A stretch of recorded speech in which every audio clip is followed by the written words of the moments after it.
And how about our second unit? How about the competitiveness on the power play for time on the second unit? It hasn't been solid. It hasn't been standard. Guys have been moving around. How about you guys producing? We're going to watch the first 2.5 minutes of our power play time against Calgary. And we'll see what we think of our group. And then we'll fix it for tonight and we'll be ready to go. Let it go here. We win a draw and we don't battle hard enough and we turn it over. Just let it play. They get more ozone time and more scoring chances on our power play than we had on theirs. There's one. We try and pass through feet twice. Chance to battle for it and come up with it. And that was our shot on goal. So that's not ready to play. That's not momentum. That's not pushing a team back. That's not establishing anything. We're way better than that. Way better. Okay, so we're done. We spent 2.5 minutes on the power play, never had one opportunity to set it up and even be remotely effective. That will change tonight. We're way too good. Burnsy already answered the question.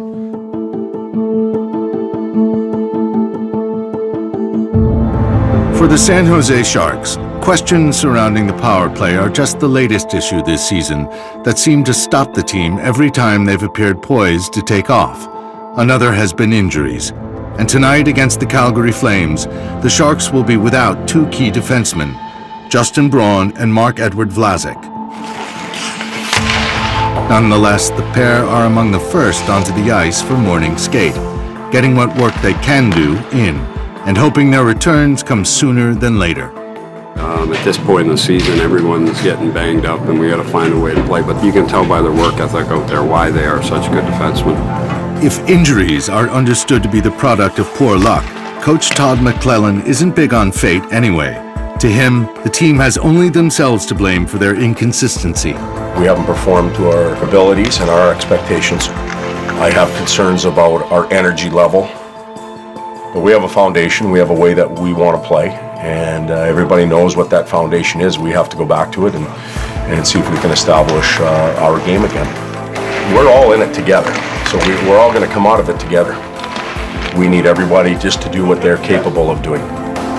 Tonight, against a Flames team the Sharks have struggled against all season, a possible spark could be found in a recognizable face, with forward Tommy Wingels healed from a hand fracture and set to return to the lineup. Turbo's back. He's back. I feel like I can play and I feel confident with the injury being gone in the past now, so I'll be excited to get back and try to contribute to the team. Is this right on your timeline, or you've even beat your own prediction? Yeah, I had hoped for 3 weeks at the time. I think we're just under that from the day of surgery, but the training staff did a good job. Pretends to get me back in game shape, and I'm excited to go.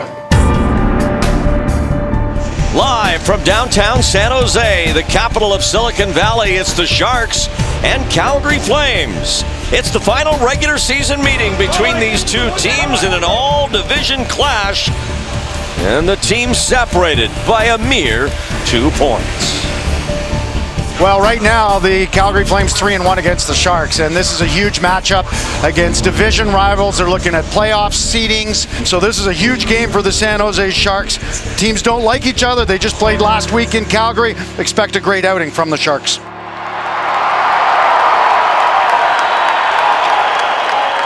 Be sharp here. Let's go. Come on, boys. We got one. We got one here. Let's go, Blue. Come on. They're coming, hey, they're coming. You got to have good support and move the puck a little bit. Come on! Let's go, let's go! Wingels, Hurdle. Tommy Wingels has been waiting for tonight for nearly 3 weeks, which means his desire to make an immediate impact is all the more concentrated. Hey, check! Jumbo, pop! Wingels a shot, and Hiller out with the glove to make the save.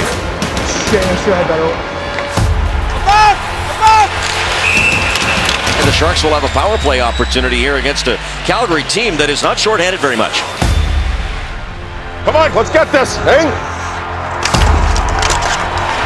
And Pavelski can't get that pass. It was just a little too far ahead of him from Burns. And that comes out, and the Sharks just disjointed a little bit. We just move the. Why do we want to go the flank? Let's go, we need a push.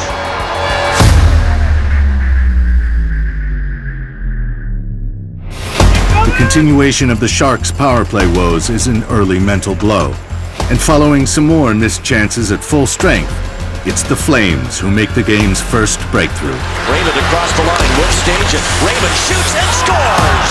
Mason Raymond opens the scoring here for Calgary, and it's 1-0. Are you kidding me? It'll stay that way through the first period, a start the Sharks only wish they could wipe away.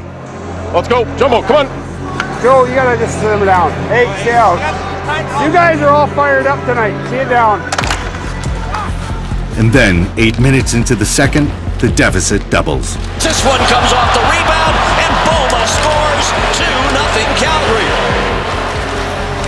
A minute later, though, Tommy Wingels makes a familiar impact coming up the right side. Wingels steers it toward the net. He drew a penalty, and now Sharks will have their second power play of the game.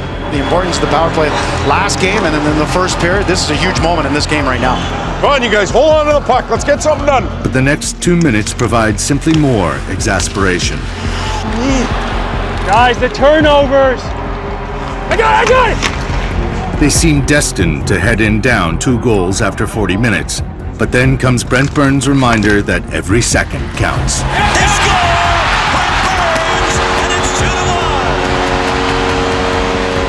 Hey, great play, Burnsy. The last second goal changes the landscape of the game with a period to go. But it's been an evening filled with familiar frustrations for the Sharks, all of which Todd McClellan will address. Okay, we each got our face-off goal, which is a good thing for us at the end. We're going to have to defend. And the turnovers cost us a little. Okay, you're sitting on the bench. I hear guys talking about it. Everybody's got to buy into that. Our first 4 shifts, which is 1 each, better be good. Okay, let's go. Come on. Power play, you're going to get 1 more chance. What are you going to do with it? Rock up. But in fact, it will be the Flames who get the period's first power play. And just before it expires, Calgary capitalizes. Goodrow, and Hudler scores. He makes it 3-1. Kidding me? The Sharks' chance to go a man up comes 10 minutes afterwards. Sharks aren't out of this yet. They'll get a power play here. But the story will not be a new one. Here's Boma. Steals it off Couture. Gets his head down. Just chasing the puck all night. We got 2 lefties. We can't do it. Shoot it this time. And Burns. To the net. Hiller looking for it. He's got it in his pads. And that's it for the power play. And a few minutes later, the affair is put completely out of reach. And now with an empty net, it's pushed ahead by Jones, and he scores. And it's been one of those nights here for the San Jose Sharks. This has not been the homestand I think they thought of.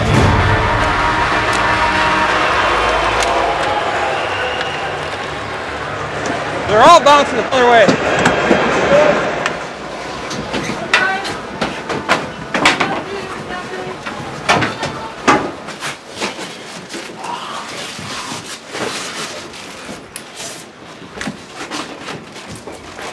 Todd talked about the importance of getting a power play goal, but you guys lost that battle. How much did that play into the end result?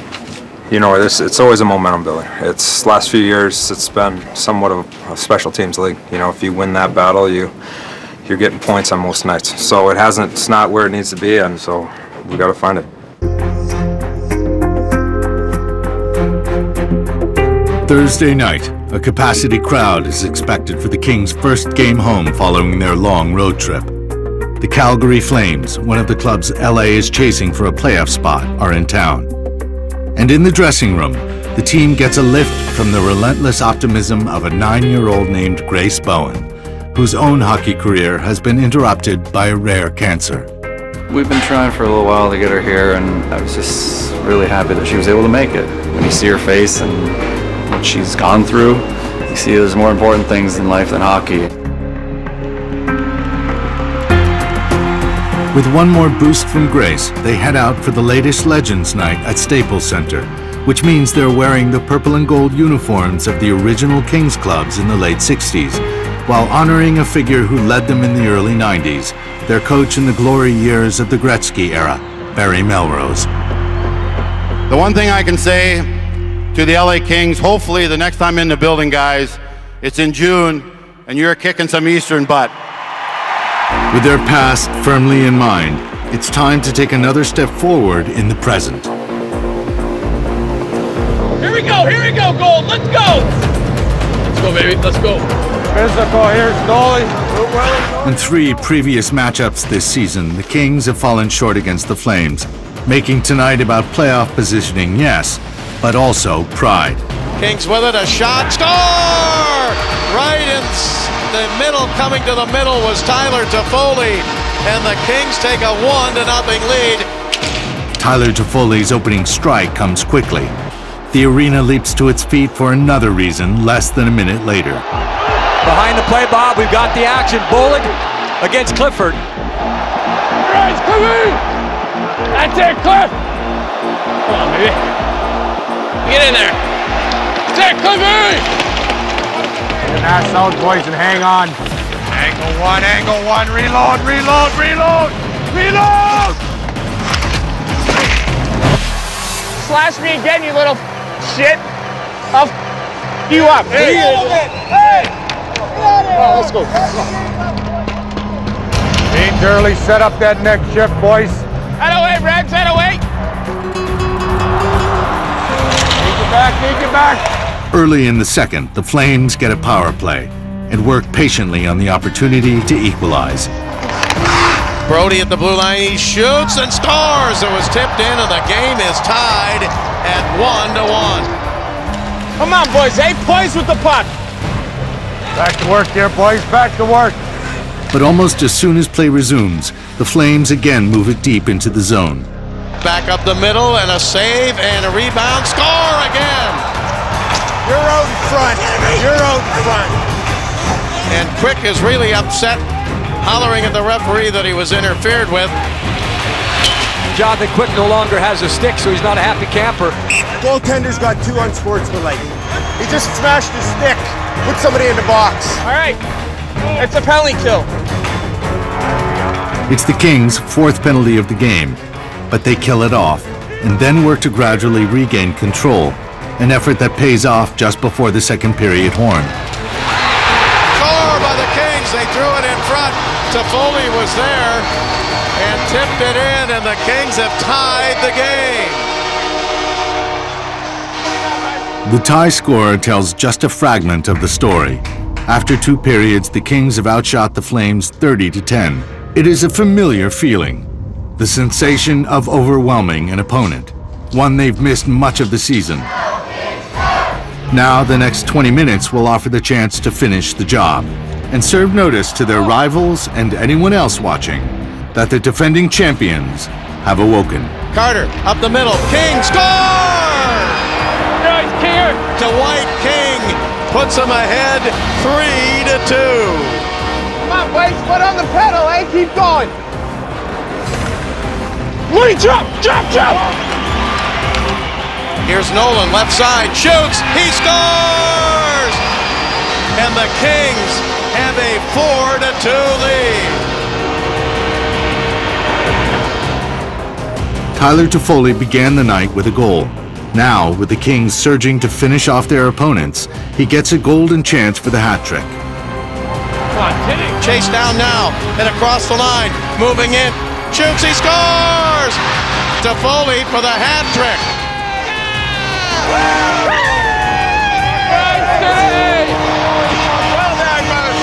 The Kings win it 5-3, their first 3-game win streak since November 15th.